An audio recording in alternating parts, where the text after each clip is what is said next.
नमस्कार, RJ रोहिका Sharma channel में आप सभी का स्वागत है।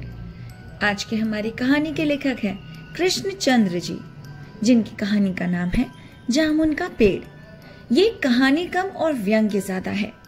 इसके अंत में मैं आपको इसका मतलब जरूर समझाऊंगी। तो चलिए समय बिना व्यर्थ किए हम कहानी शुरू करते हैं।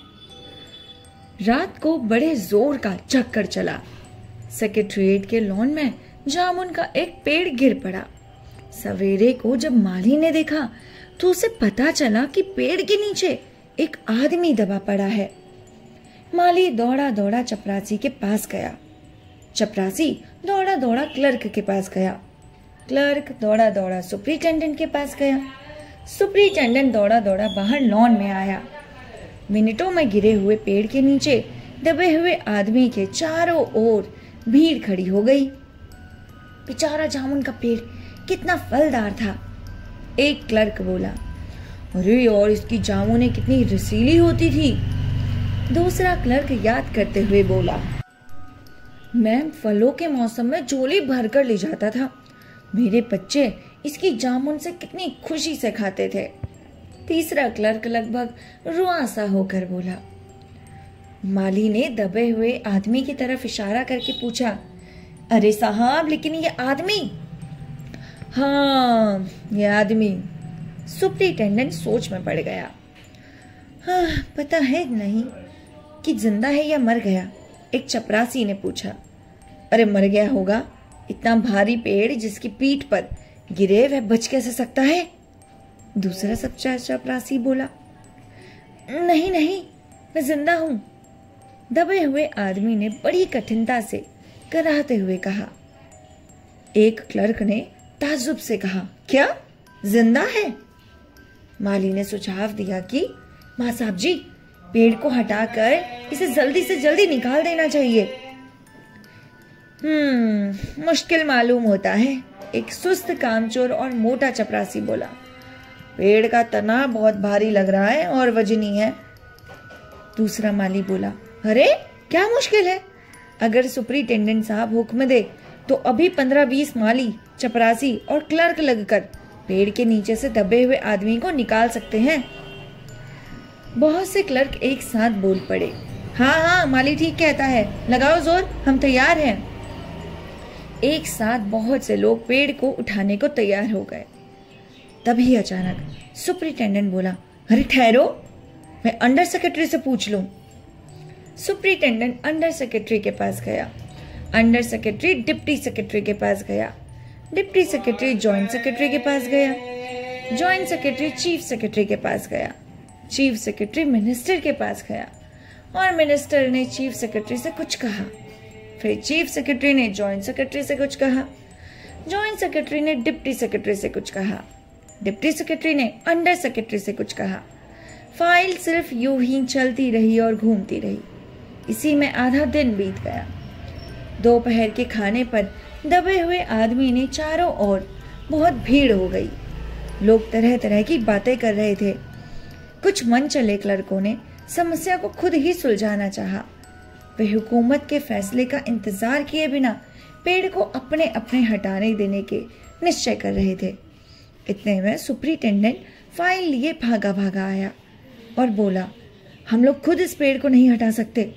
हम लोग व्यापार विभाग से संबंधित हैं और ये पेड़ की समस्या है जो कृषि विभाग के अधीन है। मैं इस फाइल को अर्जेंट मार्क करके कृषि विभाग को भेज रहा हूँ।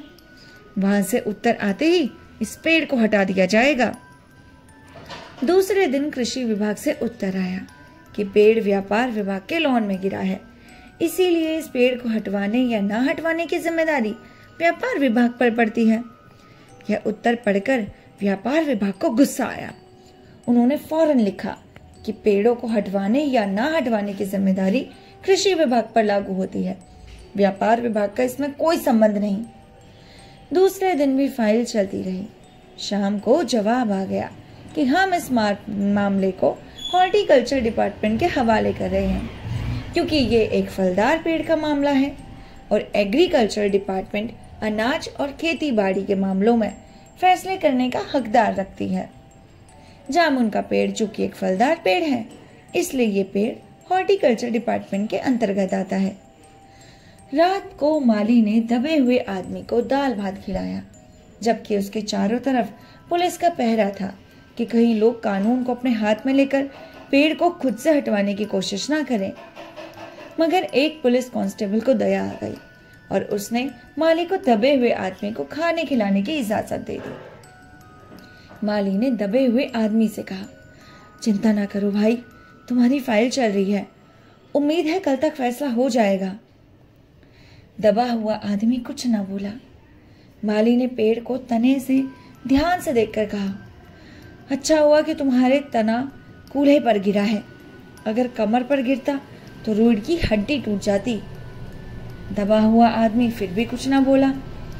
माली ने फिर कहा, तुम्हारा यहाँ कोई वारिस है तो मुझे उसका अता पता बताओ, मैं उन्हें खबर देने की कोशिश करूंगा।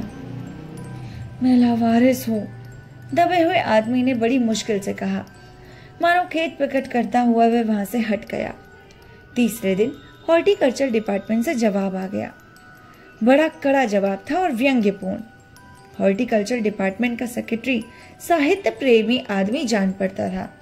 उसने लिखा था, आश्चर्य है, इस समय जब हम पेड़ लगाओ स्कीम ऊंचे स्तर पर चला रहे हैं, हमारे देश में ऐसे सरकारी अफसर मौजूद हैं जो पेड़ों को काटने का सुझाव देते हैं, और वह भी एक फलदार पेड़ को, और वह भी जामुन के पेड़ को, जिसके फल जनता बड़े चाव से खाती है।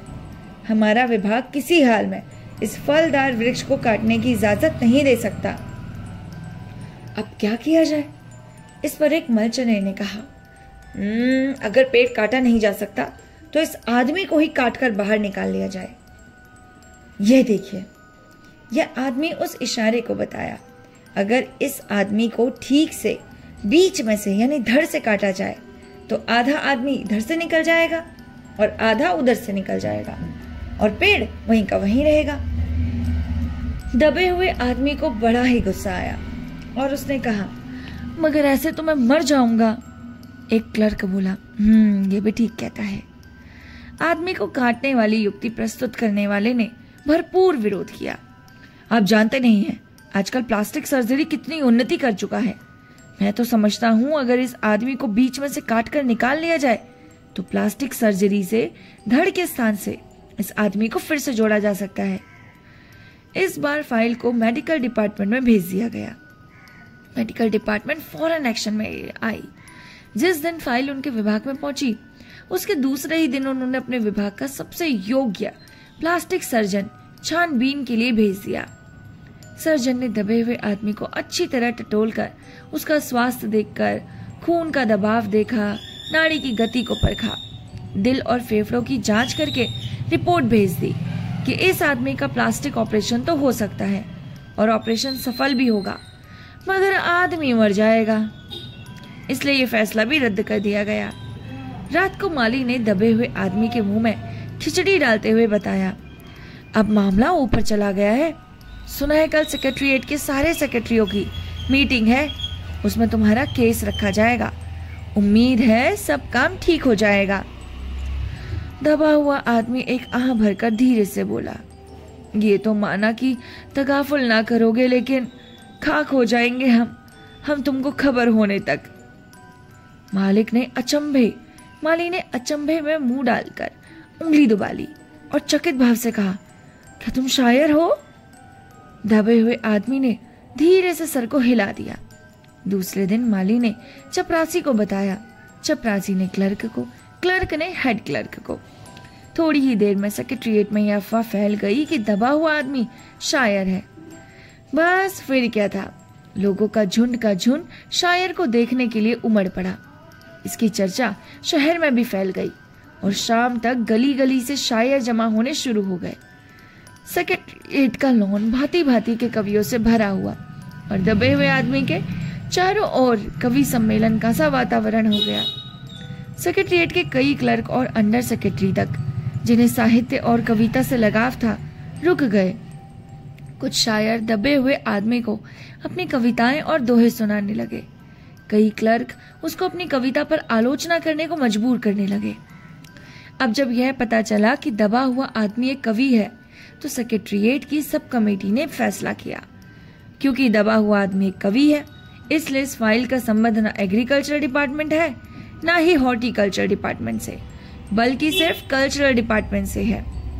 कल्चरल डिपार्टमेंट से अनुरोध किया गया कि जल्द से जल्द मामले का फैसला करके अभागे कवि को इस फलदार पेड़ से छुटकारा दिलाया जाए।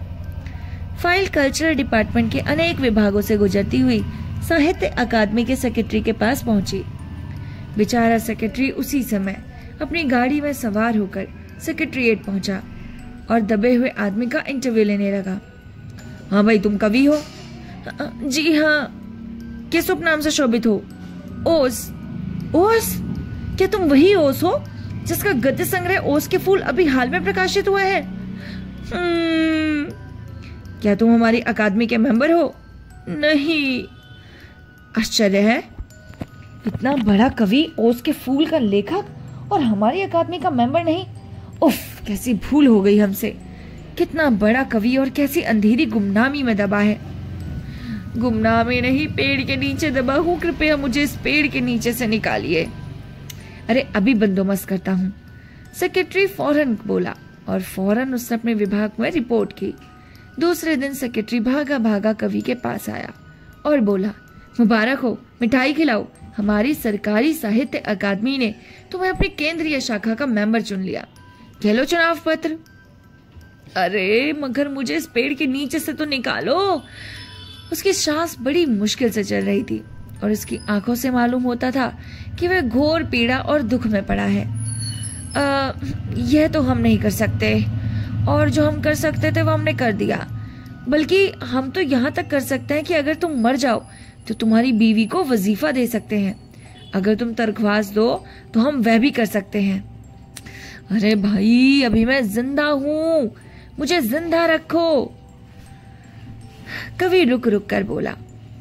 मुसीबत यह है, सरकारी साहित्य अकादमी का सेक्रेटरी हाथ मलते हुए बोला, हमारा विभाग सिर्फ कल्चर से संबंधित है। पेड़ काटने का मामला कलम दवात से नहीं, आरी कुल्हाड़ी से संबंधित है।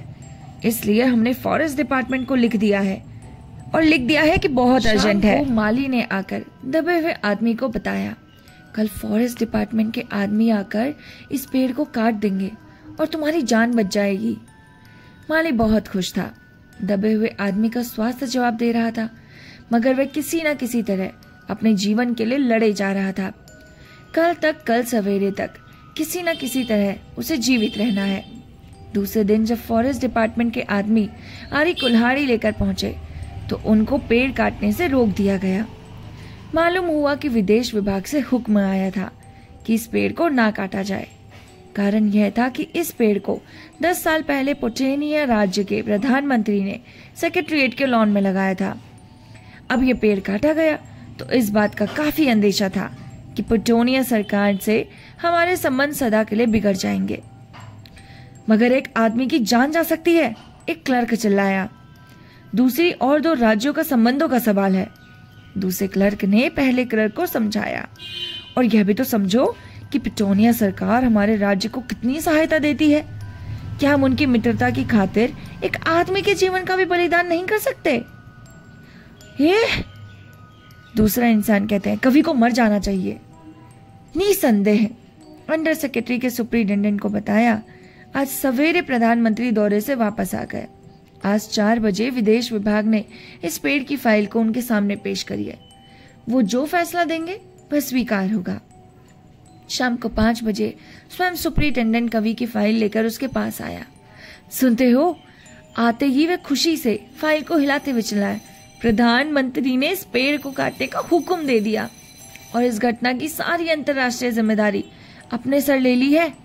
कल ये पेड़ काट दिया जाएगा और तुम इस संकट से छुटकारा हासिल कर लोगे। आज तुम्हारी फाइल पूरी हो गई। मगर कवि का हाथ बिल्कुल ठंडा था। आंखों की पुतलियां निर्जीव और चींटियों की एक लंबी पात उसके मुंह में जा रही थी।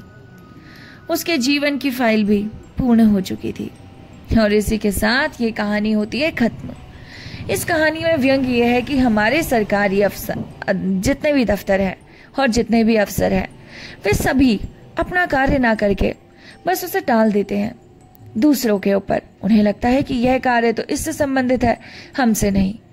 और इस प्रकार से एक गरीब इंसान या एक बहुत ही इंटेलिजेंट इंसान अपनी प्रसिद्धि, अपनी स्किल और अपनी गरीबी के कारण मारा जाता है। उसको उठाने वाला, बचाने वाला कोई नहीं।